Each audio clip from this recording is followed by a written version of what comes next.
Donatai, apie šios dienos rungtynės ir nuotaiką, savijautą po jų pasibaigus turnyrui.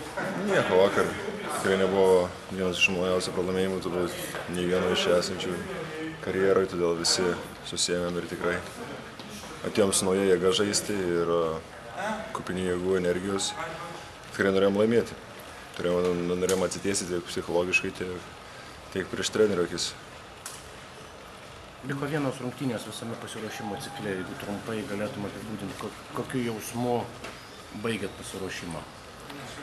Žinau, kaip sakant, iš pradžių įeis į labai gerą formą, pradžio čempionato, tai paskui labai sunku žaisti.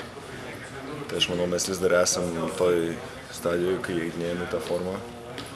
Ir manau, svarbiausia būtų ant ketvirtfinalio aukščiausiai formai. Donatai, pačiam šios rungtynės buvo vienas sėkmingesnių. Geriau jautiesi, kai starte pradedi? Man nėra iš tikrųjų svarbu, kai starte ar ne. Esmė yra, kai mes visi žaidžiam, visi šiandien dalinamės kamuoliais. Nebuvo taip, kad po vieno paso kažkas meta. Žaidėm kaip komanda, tai yra pagirtina, šaunu ir visi palaikė vienas kitą ir tikrai buvo visai kitaip žaisti. Maloniau žaisti. To irgi dabar, kai paskelbtas galutinis 12-ukas, patenki į rinktinę. Koks jausmas yra? Gerai, fainai.